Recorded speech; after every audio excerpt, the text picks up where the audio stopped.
Magandang umaga! Kumusta po? Narito po ulit ang update natin para sa lagay ng ating panahon. Ngayong umaga po ng January 23, 2026. Sa ngayon po ay patuloy pa rin ang paglakas ng hanging amihan at gaya ninyong nakikita ay umiihip na sa malaking bahagi ng ating bansa mula Luzon, Visayas at Mindanao. Ang bagyong Ada nga po ay isa na lamang LPA at nandyan na ngayon sa silangan ng Mindanao at posibleng malusaw na po anumang sandali. At ang LPA sa labas ng PAR ay humihina na rin po dahil sa presensya ng hanging amihan at hindi na po iyan banta sa ating bansa. At sa ating long-range forecast, wala na pong bagyo pa na nakikita na tatawid sa ating kalupaan hanggang sa matapos ang buwan na ito.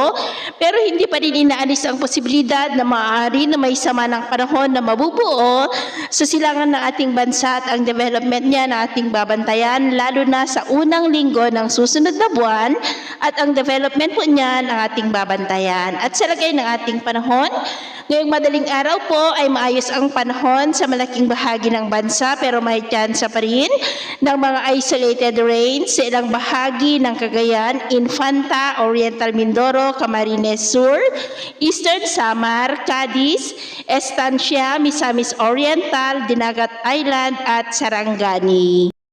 At mamaya po ay sisikat naman ang araw sa malaking bahagi ng bansa pero may tsansa pa rin ng cloudy skies with isolated rains sa ilang bahagi po ng Cagayan, Infanta, Bogo, Calapan, Cadiz, Estancia at Surigao del Norte. At mamayang hapon, posible pa rin ang cloudy skies with isolated rains sa ilang bahagi ng ating bansa kaya mag-ingat pa rin tayo sa mga banta po ng mga pagbaha at pagguho ng lupa.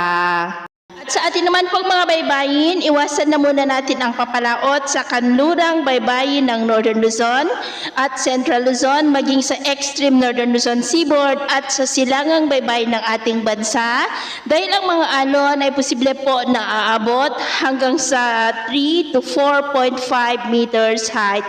Kaya hanggat maaari ay iwasan na po muna natin ang papalaot dyan sa mga may kulay pula para mas makaiwas sa mga sakuna pangkaragatan.